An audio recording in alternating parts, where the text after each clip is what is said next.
what I want, and I plan to take it at Money in the Bank.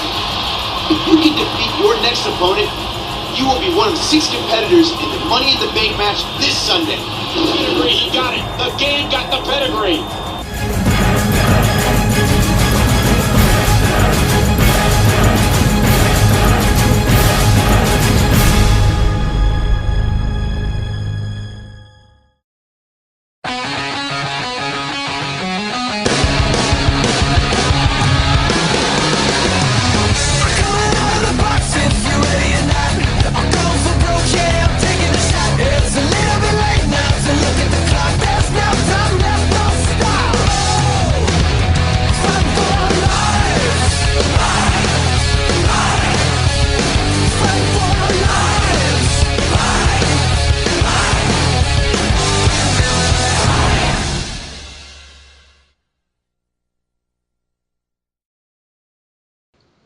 Hello once again, ladies and gentlemen.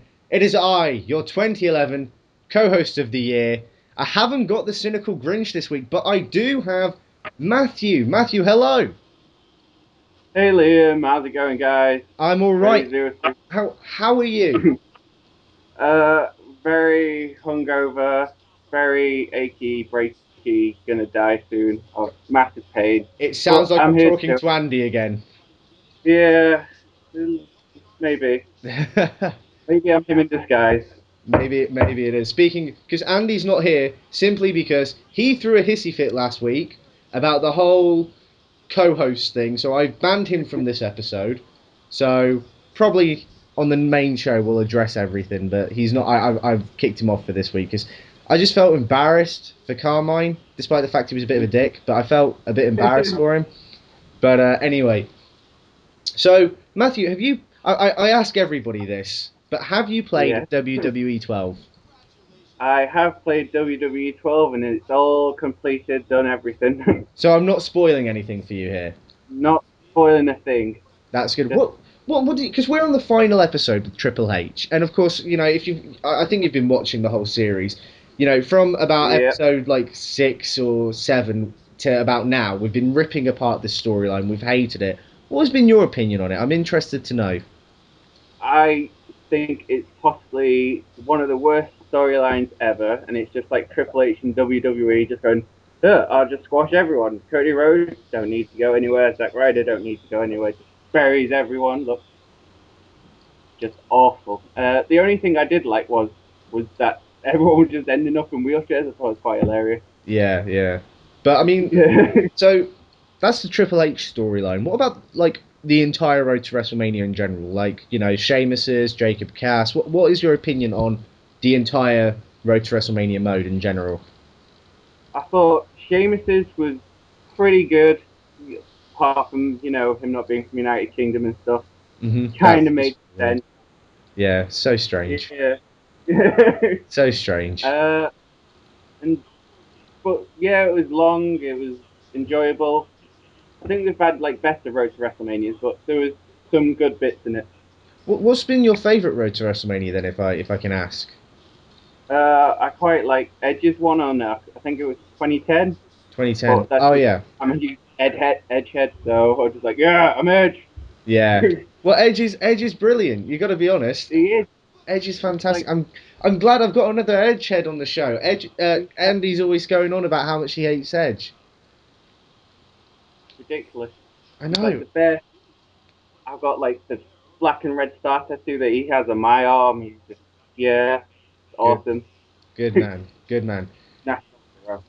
Now, what about the game in general, like the gameplay and universe mode? And I mean, we spoke about the servers and things last week. Have you got anything to? Do you want to say anything about the servers? Well, I haven't really played it online that much because it was so slow when I had to go online, and yeah. Yeah. I'm not gonna go. It's fucking shit. It was just abysmal. I know. Yeah. I mean, I've had so many problems myself online, and just the fact that it never works. Even now with the servers, Andy's right. It still doesn't work.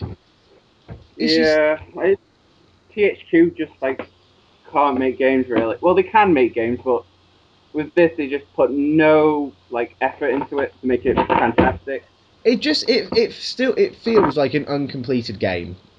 Yeah. You know what I mean? It's just, I can't believe that they sent out this game and the servers weren't ready. There was still so many problems with the game. It was I mean, when I first got this game and I played it, I thought it's actually quite good. I enjoyed it. The controls were a bit strange, but it was all right. But then as it went on, the shine sort of come off it a little bit. I'm just like, I mean, I still enjoy it, but it's just, if they just gave it more time, if they left a year and released this as WWE 13 and made sure all the bugs were gone and it was ready to go, it could have been much, much better. Yeah, because there have been quite good wrestling games when it was on the PlayStation and PS2, but it's an okay game, but it could be so much better because you can do sporting games like fighting games, like UFC 3 is a fantastic game, but and it just doesn't flow. It's just little glitches and stuff. Yeah, I totally get what you mean. How long have you been a wrestling fan, may I ask? This is something I haven't asked anyone else. So I'm interested in knowing. A wrestling fan since I was about 8, and Edgehead and Christian fan ever since. Interesting. And yeah, just fan since I was a little kid. Madly enjoyed. Missed a couple of years when I didn't have Sky, but I was young then, didn't realise, internet things to watch it on. But the internet existed. The internet existed. There you go. And there were sites where you could watch these things. But yeah. Awesome. Now, of course, with the running theme of the show, we've been talking about some of the past SmackDown franchise games, and this week we've got to I think it's Legends of WrestleMania. Now, did you ever own this game? I have not owned Legends of WrestleMania, no. You didn't really miss out, if I'm going to be honest. Well, that's what I thought. I was looking at it going, this don't look like my kind of game. It looks a bit like All Stars. Yeah. I know what you mean, because the thing is, I think I need to give a bit of sort of background information on Legends of WrestleMania, in the fact that before Legends of WrestleMania came out, much before it, many years before it, on the PS2, there was a game series called Legends of Wrestling. I think there was 3 of them. But the thing is that it wasn't endorsed. I think it wasn't endorsed by WWE. So it was a lot of sort of old school wrestlers who weren't there anymore, which you can kind of understand. But people like Rob Van Dam were in the game, and Sabu, and it was a bit weird. I don't know why they were in the game, but and the controls were awful. I didn't like the controls of that game. It just was strange, and because it wasn't endorsed by WWE, they sort of just wrestled in these weird looking arenas in the middle of nowhere. It was just it was just strange. And this was sort of Legends of WrestleMania, especially because it was coming up to the 25th, I say 25th anniversary, it was the 24th anniversary, it was the 25th WrestleMania overall. They felt like it was about time that they released something similar, used an engine similar to the SmackDown engine, not quite the SmackDown engine, because they were like, oh, we can market it to people who might not still see wrestling or play the games. They can come in and they can play whatever they want. They can play as Hulk Hogan for some fucking weird reason. Why anyone would want to play as Hogan, I don't know. But, so this was sort of their reaction. And, before I get into any of the modes, we need to talk about the gameplay. Now, you obviously haven't played Legends of WrestleMania. Luckily. Because the gameplay was just weird. It was, I can't describe it. It was like you had move tiers basically, and you started off in move tier 1, and then you moved to move tier 3, and then move tier 4. No, and then you could do your finisher or something. It was just it was odd, and unless you did these special sort of these special moves that would involve a quick time event, it would take forever for you to get to your finisher. And you had a health bar, and it was a very strange game. I'm trying to remember most of it, so bear with me here while I'm trying to remember it. The game did actually, what was interesting about the game though was that if you had a save of SmackDown versus Raw 2009, you would unlock not all but a lot of characters from that game. So that was quite interesting. That's quite a nice little feature. Yeah, that was a nice little feature. It was nice to be able to have like CM Punk versus Coco Beware. You know, not that anybody would Yeah. really pay for that sort of match, but the fact that you could do it, and you could never really, you can't really do it in any other game unless you created Coco Beware. You know, it was all right in that aspect, but the gameplay was just strange. It went.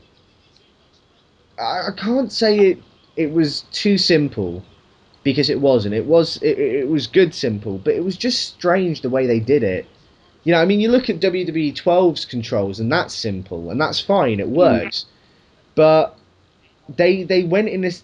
It's hard to explain, but they did it simply in a complicated way. It's the only way I can describe it. It was very strange. Okay. I know I'm not very great with words, so you'll have to bear with me with that. I can. And then there was two main modes from this as well. There was Legend Killer mode and Mhm. WrestleMania Tour mode. Now I'll talk about Legend Killer mode because this is possibly the dumbest move that THQ has ever made. It was this weird gauntlet style match where you would pick a guy, a created wrestler, created superstar, I guess I have to call them, and you would face 10 legends in a row, and it got boring. But then they made it worse with one specific tier on how it what was it? Yeah, you had to face 38 wrestlers in a row. Ugh. It was now considering that it would take about half an hour to defeat 10 people in a row. You were on there for like 2 fucking 3 hours, and it really wore on you. It was an endurance test and not the good kind. So that's all I can really say about that.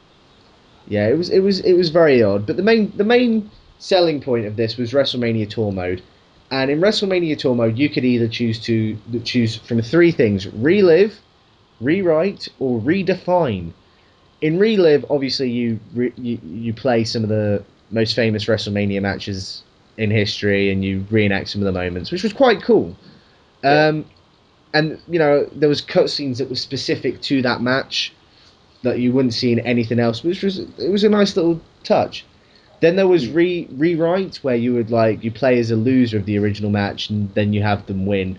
But that didn't really work too well in my opinion, because it's never explained really what happens afterwards. It's just sort of like, well, I've won. Woo! yeah, it's literally just like, oh, the Ultimate Warrior wins, doo, and then you just move on to the next match, and it's just a bit random. And then there was redefine, which was the oddest one out of the three, in the fact that, again, you'll play some of the WrestleMania matches, but now they would be in like steel cages, Hell in a Cell, ladder matches, and you could choose out of the two competitors which one you wanted to play as. But it was odd. It was overall it was an odd game. It's the only way I could describe it. It was a very very strange game, but yeah, I would ask for your opinion, but Well, yeah. I don't have one. No. What was I just say it's rubbish. There it is. Yeah, there you go. The portion of the game. There you go. I mean, what was the first wrestling game that you ever owned or played? Do you remember? SmackDown 2. SmackDown. Yep. Snap. That was the same that I started on as well. It was a nice little game. Yeah. It's the greatest, but it's alright now. But Yeah. back then, doing quantum bombs off the top of the Hell in a Cell and stuff. That's fun. Yeah. Some of the I found some of the cutscenes to be a bit random for no reason. Just like it take 2 minutes. Hey. It would take like 2 minutes to show a cutscene of 5 seconds of like Mick Foley walking down a corridor. Like, Mick Foley's not even on the card. Why is this Yeah. important? I guess that's the PS1 for you, so Yeah. why not? It was a good. Yeah. But Matthew, now I've asked all of my guests on the show when they've come on. I've Yeah. always wanted to know how people come across the Supla. Now is the time for you to tell your story. How did you discover myself in the Cynical Grinch? I discovered you on WrestlingTruth.com. Oh, you're a Wrestling Truth boy. Yeah, what do you call it? Because there's so many wrestling sites where everything's just loads of pages, and you just like can't understand it. But Wrestling Truth's just really good, just like little blocks and stuff. You're the first person since Alex a couple of weeks ago to be to have found us on Wrestling Truth. Yeah. Now, you see, Wrestling Truth's a very funny story because when we first started, do you remember the first show that you listened to by any chance? Uh, I think it was a year ago when it was like on.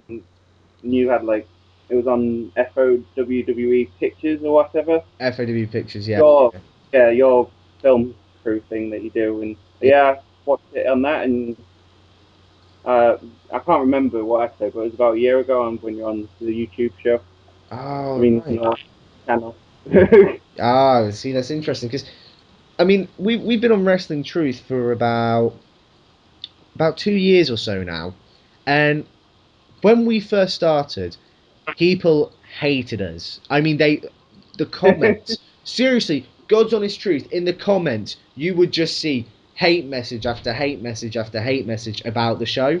And I can understand some of them. Like, the show went on for way too long. Back in those days, I mean, like 2 years ago, some of the shows would go on for like 2.5 hours. It was Yeah. it was too much, and I understand that. We try and limit it ourselves to about an hour now, except for the end of year awards show, which was an hour and a half or so. But I can let that one slide because it's a special one. But mainly we try and keep it to an hour or so. But Yeah, good out. you know, the amount of hate we got, and I mean, not criticism, I mean actual Yeah, hate. People, they were telling Keelan to get us off the website, that we shouldn't be on there, we didn't deserve, and it was just, it was very, very strange. I mean, well, not strange. I can understand why. So, I mean, I can understand listening to the show why some people would hate it, but it was uh, very, very odd. I enjoyed it, and what do you call it on YouTube? It's easy to hate. Just go, yeah, well, you're a dick, aren't you? And it's just like all trolls on the internet. Yeah, yeah. I guess. No, you're right. You're right. I mean, it's like when we did our TNA episode back in, I think, September or October or so. Um, we got, I swear to God, from one user alone, we got like 10 comments. And I'm not saying these are comments just like you guys are twats. I mean, each comment was like a fucking essay, and he was saying about how wrong we were. And it's just like, I'm not saying that we're the most knowledgeable, but we're talking about it from a fan point of view. And Yeah. I mean, I can't fathom the idea of someone enjoying TNA. That's just me though. I can't fathom that idea. I kind of enjoy it. You enjoy Just it? a Oh, little bit. Matthew, what? I enjoy it recently. I didn't like it about 6 months ago when you just had Jarrett and Angle just all the time, and you had the Jarretts on non-stop. That was annoying. But But Sting now it's is got the slightly Joker. better. This It's Sting is the all right. Joker. Yeah, I know that was. Yeah, there's just little bits now where it's just like they're showing. Well, I can't say young stars, like mid-30s, but Bobby Roode and Yeah, but yeah, the thing is, Bobby Roode, he won the Bound for Glory series, and then yeah, he didn't win the title, only for James Storm to win it like the next fucking night. yeah. I know that was shite, but I mean, I'm not at saying least they had. WWE is perfect by any means. I'm not a WWE mark. I just want to make that clear. But I need to make sure that you understand TNA because I don't understand how you like it. But on TNA, you actually get decent women wrestling matches. They kind of have a tag team thing, which is unfortunately dwindled a bit, but it's still a lot better than TNA. So there's two different things that you don't get in WWE, Okay, which all is right, fair enough. Fair enough about the divas or knockouts, whatever. I understand. Okay, fair enough about that. But when you have an Impact, which is a 2 hour long show, and there's only Yeah. 7 minutes of wrestling. They've gotten better on that. They used to be really bad. I nearly boycotted it, but now it's got good. Well, just Sorry, I disagree with you. Impact's getting good. you see, to me, nothing's good. Everything in wrestling sucks. At the moment. I hate everything. Everything's awful. Everything is fucking awful. Have you seen Ring of Kings yet? I tried watching it, but it's a bit difficult without subtitles because they're speaking their weird Indian gibberish. You know, that's not racist. Yeah. Is that racist? A little bit, but it's fine. You're the only person who lets me get away with that. Andy would have killed me. But it doesn't hurt now. Yeah. Well, the cynical bunch isn't here, so it's fine. He's not allowed on this time. But oh, Matthew, I'm a little heartbroken. I'm sorry. Please forgive me. Okay. I'll try and stop watching TNA. Okay. Good man. Now the thing is, I think I failed this actually. Yeah, I did. I failed this one. I got knocked out by R-Truth. Yeah, objective failed. I'm so good at this game. Yeah. You see, well, it's kind of ridiculous. So you got to essentially knock out 6 people. Yeah, and it's that was pretty much the storyline. Knock out everyone. Yeah, it is. This is what I mean. It's so overused. It's literally just at least once an episode. I think we've had some sort of backstage brawl, or we've got to knock somebody out, and it's just. Here comes Dolph Ziggler and Jack Swagger. Yeah, I'd rather just fucking do a match. Come on. Yeah, it's just like. Yeah, I know, it's just awful. Yeah. Now, there's one thing I haven't asked you or spoken to you about, and that's because I don't think you voted in the co-host of the Year award, did you? I did not. No. You see, and the thing is, Matthew, if you voted, and I don't want to put this all on you, but if you voted, we wouldn't have this dispute between myself and Andy. That is true. If you voted, Matthew, you could have saved this whole entire dispute. One vote never counted for anything. Until now! Until now!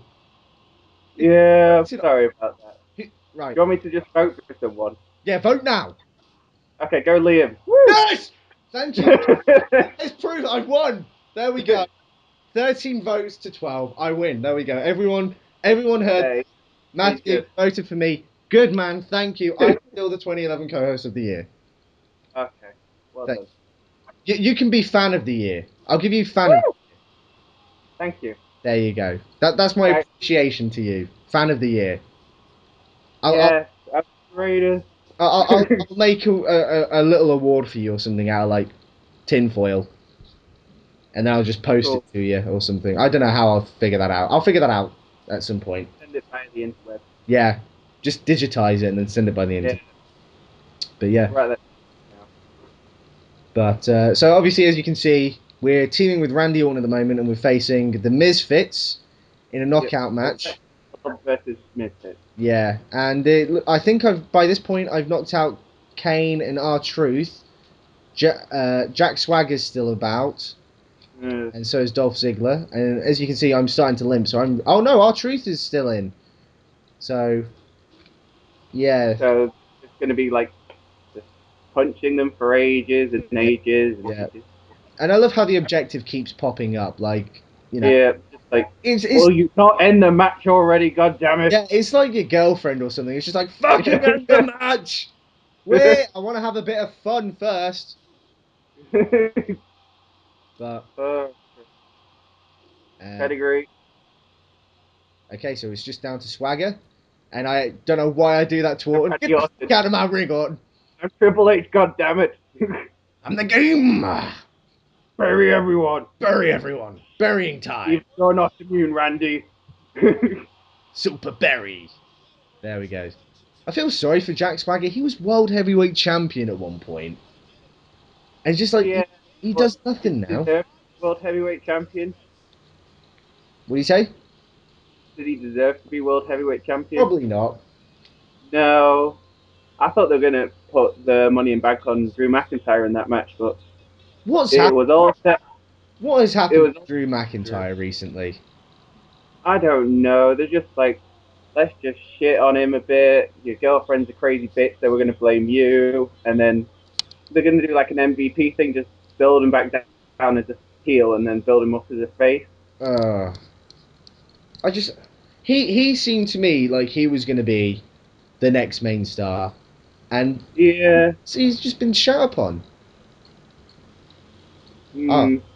Okay, so I think this is our final SmackDown before SummerSlam, which is our final fucking pay-per-view as Triple H in this storyline. We're starting Jacob Cast next week. Thank the Lords. Yep. And thank you for bringing me on the Triple H storyline. Is that sarcasm I detect? A little bit of sarcasm. I do apologise. It's the way the timetable handled itself. I'm so sorry. Yeah. But At least I get the pleasure of knowing that it's over. yeah, exactly. We may as well start talking about the Jacob Cass storyline. What was your opinion on the Jacob Cass storyline? I thought it was good. It was like actually had storyline. I don't know. I'm just babbling. I'm brain not working at the moment. I can Alcohol. yes, I get can way up. understand. Yeah, it was good. I thought the whole WCW thing. I thought they'd probably do that eventually, like on Raw at some point. Yeah, I was surprised that they didn't do it for the 10th anniversary. I'm surprised they didn't turn like Raw into Nitro for one night. Yeah. But yeah, it made sense. Although I didn't like the bit where like Husky Harris was on, because Husky Harris isn't even on TV. yeah, he's now back in FCW, so it was a bit odd having Husky Harris have a big role in it. I know. I thought that was the only problem I had with it, but apart from that was actually an enjoyable storyline. Although it's quite annoying that it has to be called Jacob Cass. Well, I have a theory as to why he's called Jacob Cass. And I know everyone says that the Cass thing is for created superstar, whatever. I understand that. But his initials, JC, they're very... Yeah, exactly, Yeah. exactly similar to Cena. So I have a theory that he was called Jacob Cass because he's the next John Cena. He is. I'm sorry, but I mean, like... The way he was built up, they were like, yeah, he's... Yeah. I don't want to try and give too much. Well, then again, I think most people who watch this series have played the game, but it's just like you're right, they build him up to be like this invincible fucking thing, and then he loses to Tyson Kidd. Yeah. And feud starts off with Husky Harris and then treat him like Nash and Booker T and Rey Mysterio. It's kind of like weird. If you're going to start him off, at least start him off strong in like Del Rio or something. Definitely, but I just find it weird. Like the only person who's really beaten him was Tyson Kidd, and I think Rey Mysterio. Those are the only two people that beat Jacob Cass throughout the entire storyline. Now watch this: Triple H with his game strength, and that's the end of SmackDown. So I think we're going on to SummerSlam next. Hooray! Let's have a look. I'm not entirely sure. The calendar plays with me. Sometimes I'm thinking, we're at the pay-per-view, and it's just suddenly we're at SmackDown. I'm like, no, I want this to end. Fucking finish it. Yeah, we are. We're at SummerSlam. Here we go. The final match as Triple H. Yay! It's not really a road to WrestleMania with Triple H. It's a road to SummerSlam. Yeah, it's more of a road to SummerSlam. It's very strange.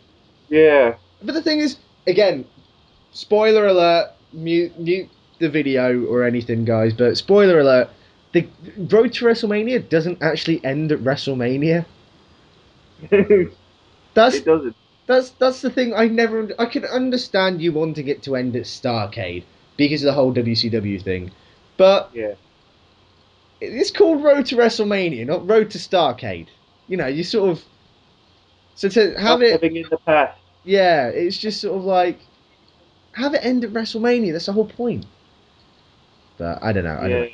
I did find it strange. Like they did do that little tease, like, "Hey, Kevin Nash just won." Yeah, it was very strange. But anyway, I think I need to clarify what's going on for some of the viewers who might not have witnessed the game this far, you know, they might still be playing it. So basically, we've got I think it's a fatal 4-way elimination last man standing match. Very, Yeah, very fucking that was it. complicated. And it's for the WWE Championship. It's Edge, as we can see, who's the WWE Champion. He won it at Fatal 4-Way. He deservedly so won it. Yeah, he won it at Fatal 4-Way 2 episodes ago. So we've got Triple H as well, obviously. We've got Randy Orton, who's coming down to the ring now. And we've got The Miz. So It's alright match, actually. it sounds alright. Now, who is your favorite? Who is your favorite professional wrestler of all time in any industry, in any company? Who is your favorite professional wrestler? Favorite wrestler of all time is Edge. Oh, Great. you legend! He's the sole reason I want to be a wrestler. You want to be a wrestler? Yeah, Are you training to be a wrestler then? I have been training for about 4 months now. Oh my god! How did I not know this? Oh my god! Okay, we've got to talk about this. We've actually got an aspiring wrestler on the show. This is the first time ever. Matthew, you are first time ever. Have you actually had a match then? Have you actually competed? Well, not competed. You know what I mean. But have you actually performed? I've not done a match in front of a crowd yet. I'm still learning everything. Am I allowed to ask the secrets, or will that be giving away on air? Am I allowed to ask, or is it top secret? There's not really that many secrets. What do you call it? It's just there is a little bit. I'm not going to spoil it for anyone because I can't have more hate towards wrestling. Oh, that's fair enough. Because I mean, I've worked as a cameraman for a wrestling company before, and for me it was always a bit strange on how I would talk to these guys before they went out and performed, and they were normal guys. They were very friendly, and then they'd go out, and then you'd have the heels being the heel, and you know who'd come up to the camera. And I remember once actually there was a guy, I forgot his name, so I'm really sorry, but it was just like he came up to me and he spat at the camera. And I was just like, what the fuck are you doing?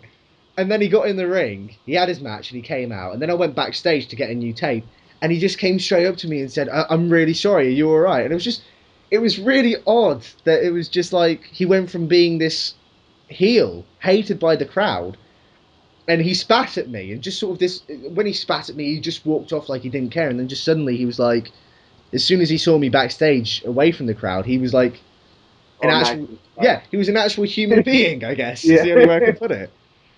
But, so you're training to be a professional wrestler. This is fucking awesome, if you don't mind me saying. This is awesome. Okay. Cool.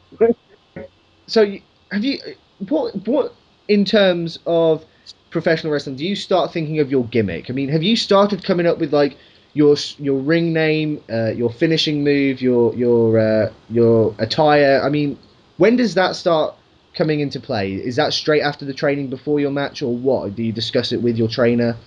I mean, I'm not sure what goes into it. I already had my name sorted down. Do you mind revealing it, or is it still top secret at the moment? It's my YouTube name, which is North Star. North Star. From the North. And it's not like everyone from Randy Orton and stuff, like where everyone just has a name, which is getting boring now. Yeah. So I guess I should call you North Star then. Could do, but I'm fine with Matt for now. I'm hungover. Call me whatever.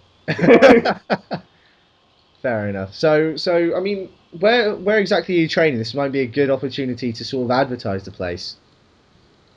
I'm in Newport. I'm doing there's Newport MMA. I'm doing submission wrestling there, and then there's a little Dragon Throw in Newport. All right, that's interesting. Have you got into contact with any of the what are they, like, companies or anything? Any professional wrestling companies? Obviously not WWE. I'm guessing that's going to be further down. No. Like just some indie promotion. Have you got into contact with any of them yet, or? Not yet. I want to get a bit better before actually getting in contact with anyone. I'm not. That's I'm sorry, but ever since you said you were a wrestler, I've Like had a slight right. geeky moment.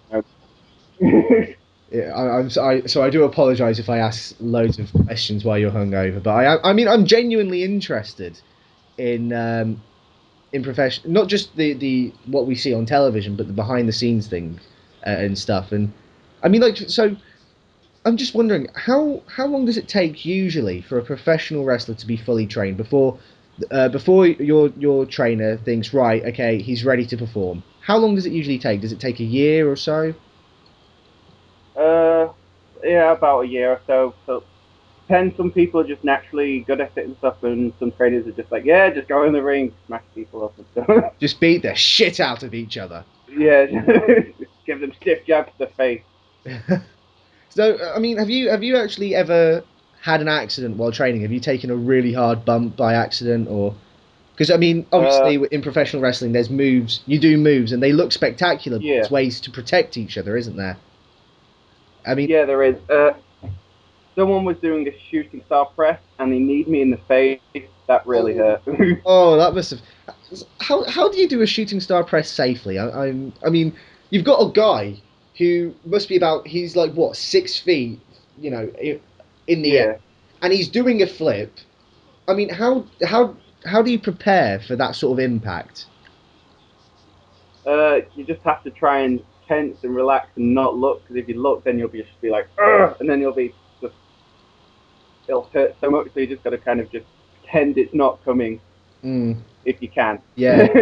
I mean, like, okay, that's fair enough. But like, what about positioning? How do you know if you're in the right position or not? Because I think that seems to throw off. Even you look at like WWE and TNA and things. You look at Yeah. how sometimes they might not be in the best position. How do you know where to place yourself in the ring? Because I mean, obviously, you let's just say, I know you haven't had a competitive match yet, but let's just say you've been going at it for 10 minutes. You're worn out. You might not be, Mm. adrenaline's pumping. Yeah. You might have been knocked a bit silly. I mean, how do you know where to position yourself safely so you don't injure yourself and you don't injure the person you're working with? I mean, how do you know that? It's really difficult. It's just, I'm hoping it will just become instinct eventually, but you just kind of look around the ring and you kind of have a good feeling of where to lie down and stuff. For like if someone's going to do a high spot, or Hmm. but it's kind of like, cause the ring that we use is very small, so my body length is like 6'4", so I can kind of like my body length left if someone's gonna do a shoot star press is like good enough, like rope to rope in a angle kind of thing. Hmm. That's normally like kind of a good position. All right. So I'm guessing the actual height of the person comes into play here. Yeah. So like if you if so if you were wrestling against like Rey Mysterio, would it be completely different in terms of how he would have to move in the ring and where he would have to place himself? Does that make sense? uh, yeah, that makes sense. Yeah, well, I'm probably the tallest guy in the place, so yeah, I suppose, and I'm always against these little guys, and they always have to really go quite. Sorry, I'm not really explaining this very well. No, it's They fine. always. I understand what you're going at. I'll blame it on the hangover, but I understand where you're going with it. Don't worry. Okay. They just kind of have a feeling of where to go and everything. I don't know. They Fair have a enough. just instinct. Basically, yeah, instinct. Okay. I mean, I guess, yeah. You sort of because obviously I'm not trained as a professional wrestler, so I'm really intrigued. But I guess once you start training it and you know the ring environment, you sort of it becomes second nature almost. Mm. Mm. Now, do you ever go to the top? Like, are you being taught to do spots and things like that, or is it literally are you just a submission guy? I've been taught to do elbow drops and stuff, but that's about it because I'm quite a big guy, so I don't want to be jumping on someone Yeah, I can and imagine that crushing them. being. I can imagine that being Because sort of there. So you're not going to be like Vader or anything doing a moonsault off the. Oh, I'm not. I'm not that acrobatically gifted, oh. unfortunately. Um, yeah. I've got like a Sheamus build, so Oh, kind right. of. Are you as pale as Sheamus? I am from up north, but I'm not that pale now. Fair enough. That's fair enough. Oh man, sorry. I'm geeking out over the fact that we've got a guy who's actually training to be a professional wrestler. I don't know why I'm geeking out over it so much, but it's cool. I mean, we've never, I've spoken obviously, like I said, with with the camera job I had, but it's nice to be able to talk to somebody who's in the wrestling industry and talk to them outside of, I can talk to them about the sort of, because we all know that wrestling is scripted, and it's nice. I like the idea of being able to talk to somebody about that. Do you know what I mean? Yeah. I feel like, I like being able to talk to professional wrestlers about that sort of thing, and I always get a bit of a weird feeling. I don't know what that glitch is about, by the way. I apologise. That just I've don't not know. had that yet. I don't know what that's about, but yeah, and it's just like, I really find it interesting, because I guess it's like, for me, obviously I'm a filmmaker, so I find the behind the scenes of films sometimes more interesting than the actual film. I don't know why, but it's nice. So, like, as I said earlier, we all know professional wrestling is scripted, and when it comes to submission moves, are they what Sorry, I'm not saying my words right. When you get taught your submission moves, are they hmm are they real? Could they potentially really hurt somebody, or Yeah, is they it? can really hurt someone if you don't do it, and you got to be really careful. I don't know what that glitch is about either. So, oh man, so it can get really really dangerous. Yeah, what's it? Daniel Bryan's a really good submission wrestler if you want to watch. Hmm. And he who shall not be named, Chris Benoit, he's a real. I just named him. Yeah. Yeah, Oh man, so their submission moves are quite dangerous, but just because they know what they're doing, they don't actually hurt anyone. yeah, because I mean, I see some of the submission moves, and it's like the walls of Jericho. It doesn't seem like that would hurt too much. Am I wrong on that? Is that a genuinely pain? Have you ever? Uh, Sorry about all the glitches on this video, by the way. that's okay. But Uh, it it can hurt. It's more like lower back pain, but that one's not as painful as like other ones like label lock or something that can hurt a lot more because it's around the neck. So you're like struggle to breathe and stuff. so how do you guys make sure, like, when you put each other in these moves, how do you make sure it looks painful? I mean, it looks painful and you don't hurt each other, or especially you don't hurt the guy you're working with. I mean, how does that work? It you just what do you call it? It's just about getting the right pressure to make it look like you're pulling, but you're not actually pulling hard enough to actually do any physical damage. So you may hurt them a little. It's bound to happen when you're in the wrestling ring to get hurt a little, but I'm guessing the adrenaline sort of, you know, overcomes it a bit. yeah, yeah, yeah. So, I mean, have you ever been like, has someone ever put you in a submission hold, and you thought, "Ow, get the fuck off me"? Yeah, someone did the sharpshooter shooter and they pulled really far back and like felt like sprained my ankle properly. Really? Yeah, Fucking hell, that's crazy. yeah, he just went essentially just fell backwards and it was like Jesus. Is it like, oh man, it must hurt a lot. it hurt a little bit, yeah. Bloody hell. It hurt more that he fell on my head really, but Oh, Jesus Christ, that's crazy. So, so I mean, like, is that the worst thing that's ever happened to you in the ring, or is there some story that? the shooting star press probably hurt the most. Yeah, I can imagine a knee from about 6 feet in the air coming It's down like on your face, being the pretty Muay Thai painful. thing where I just got kneed in the face and my face just gone. Oh man, I mean, so if somebody messes up a move like that, what happens? What's the ring etiquette? I mean, do they have to? I mean, I know in training wise they probably stop and make sure you're okay, but in the ring, Yeah. obviously you can't just stop the match and then suddenly have the two guys just sort of like, oh, are you okay? Yeah, yeah, I'm fine. What happens then? Like, if you, let's just say, hopefully this will never happen, but let's just say you accidentally injured somebody in the ring, and I mean really sort of hurt them. What would you do? What you kind of have to. They'll probably say, pin me now," or something, or they'll Really? go roll out the ring and wait for a 10 count, and then you just go, "Woo!" but I hope not to injure anyone. Yeah, I mean, obviously we hope not, but I'm because it's like you see Steve Austin win a match with a broken neck, and it's just like I don't That was understand. I know, I can't believe it. Yeah, it's more difficult if that man's booked to win the match. You probably have to do like wait till about 10 seconds. They go 1, 2, and then you get back up and he just uses his finisher on you like a big DDT, and you just take the fall. Fair enough. Uh, Yeah. I haven't really done enough matches yet to go. Yeah. No, obviously.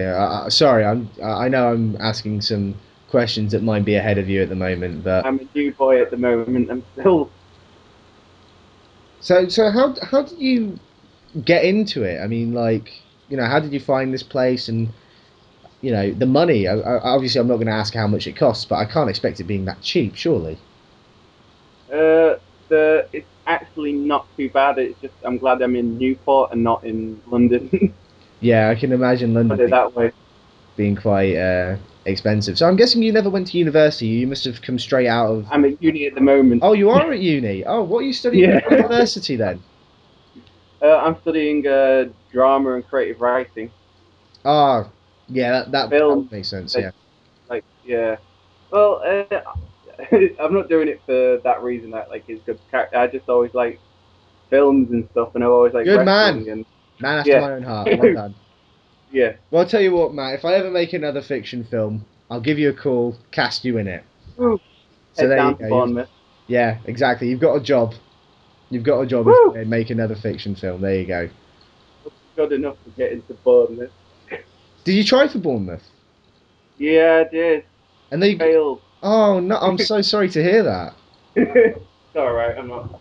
Because I mean, I know some of the actors on there, and well, I better not say this on the air, but it's probably not the best. No, some of them are good. I've worked with three great actors before, but I mean, I've seen because we on the film course, obviously, we get some of the actors on, and on our films, and I've seen some of the films with them, and I'm not going to lie, some of them are truly bad. I'm not going to name names Yeah. purely because I don't know them, but you just I mean, as because I've got a friend who's also studying for acting. He's studying it in Manchester, so I can't say I know fully well sort of what you guys go through, but I have a decent enough idea, and it must be it's quite tough for actors, isn't it? Because the one thing I've never quite understood with acting is the fact that you could be the greatest actor on the planet, and you still might not get the job simply Yeah, because you don't look right, and I just that amazes me that you know. So I mean, like, have you had much experience in terms of films and television, or I've done some extra work. I won't mention them in case they try to sue me. I don't know. Promoting the films, I don't know. are they feature films like that have been released in the cinema? Yes. Oh my! Oh, Matthew, I must bow to your Can't see presence, me. sir. I I, must bow I to your really presence. wish you could see me, but you can't. Oh, but still, extra work. Hey, for an aspiring actor, extra work's not bad. It's good pay. Yeah, it's all right.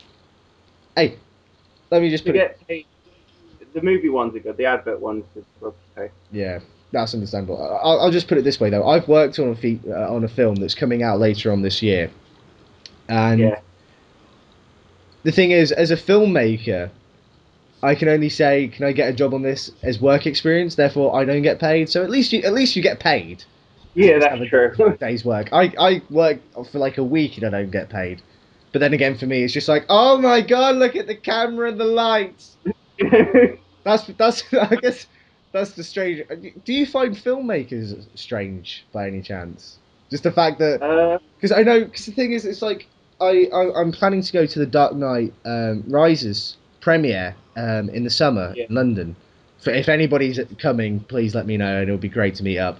But I'm planning to go, and I'm going with a friend of mine, And he's just like, oh, Yeah. I can't wait to get Christian Bale's autograph. I really want to get Christian Bale's autograph. I'm like, I really want Chris Nolan's.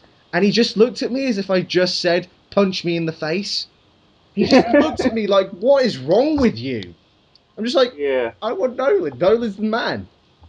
He is good, Nolan. Yeah, Very I'm good more interested in meeting the people who were behind the camera. I guess as a filmmaker, I mean, for me that's fine, but for you, I mean, that must sound a bit strange that I don't want to meet the actors.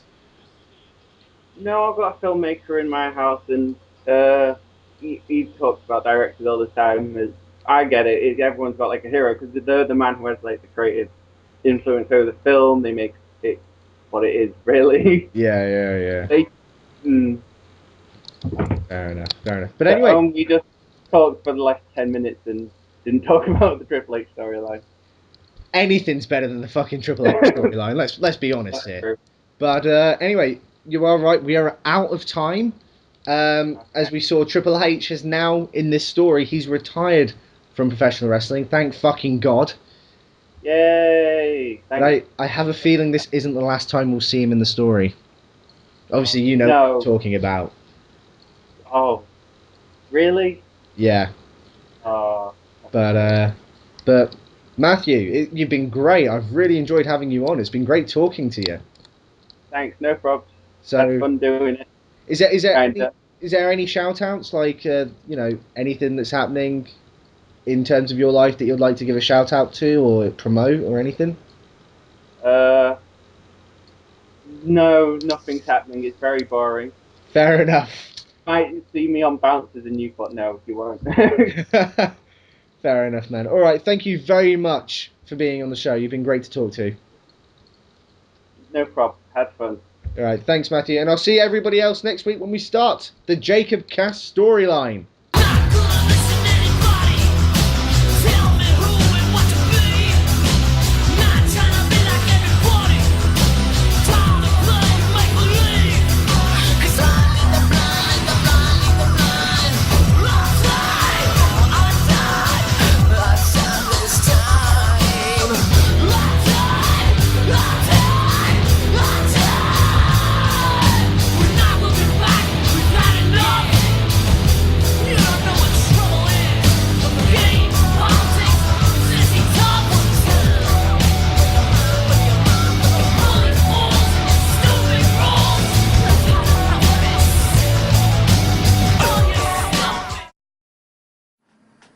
Hi guys, it's Liam from the Super here. Now I know I haven't been on camera for months and months because of the Let's Play and the fact that the show's actually a radio show, not a video show anymore.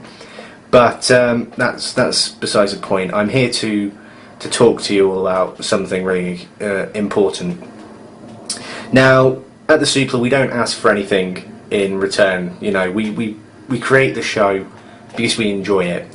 We enjoy doing it. We enjoy interacting with the fans, which is why we bring them on for the Let's Plays and things like that. We truly do enjoy having the fan base that we've got. We enjoy providing the content that we do. It is hard work, but it's a lot of fun at the same time.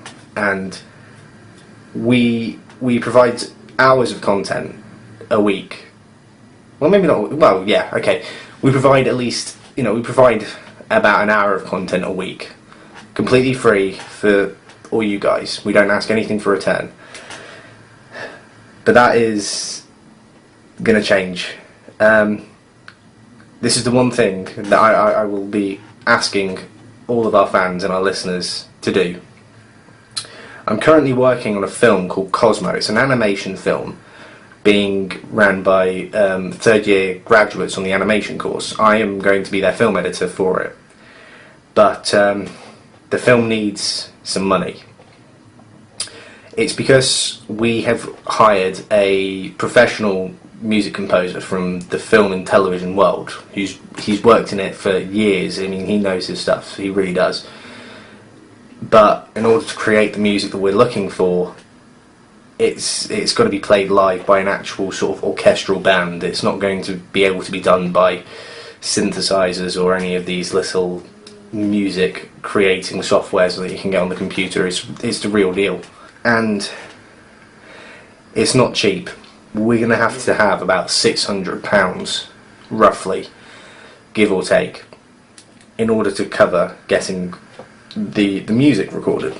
So basically I'm asking all of you to see if you can spare a little bit of money towards the production of the film. I'm not asking for like a lot of money, £5, £10. If you look on the Indiegogo website, which is where you can donate, it should be at the bottom, or wherever YouTube's put it nowadays. I don't know, it might change within a week or so, but wherever the description is, either there, wherever, the link should be in there. Go to the page and donate. You know, depending how much you donate, you get perks as well. You might even get credited on the film, depending how much you put in. So go and just go and put a little bit of money in to see this film look as good as it can possibly be. If you don't have money, borrow money. Ask your mum, ask your dad, ask a friend. Well, maybe not ask a friend, but just a little bit of money. Just, you know, anything, everything. It's true what Tesco says. Every little helps. That's an English joke. I don't think many of our American guys will get that, but anyway, I'm going off topic, but please, yeah, just donate a little bit of money, and it'll mean so much for not just for me, but for the rest of the film crew as well. So even £1 would be enough. Just anything. If you really feel like, you know, if you feel like you're stuck by the show, you know, if you're a long-time viewer, it'd mean a lot. Really, it really would. But yeah, thanks very much. And if people are still interested in the way that Cosmo's going, I might actually make that a little side thing on the channel. Why not? So yeah, so please check out the Indiegogo website, which should be there, unless it's been changed to over there, or there, wherever it is now. But it should be down there as of this recording. It should be down there. And just donate a little bit of cash, and who knows, you might end up with a credit on the film. Thanks, guys.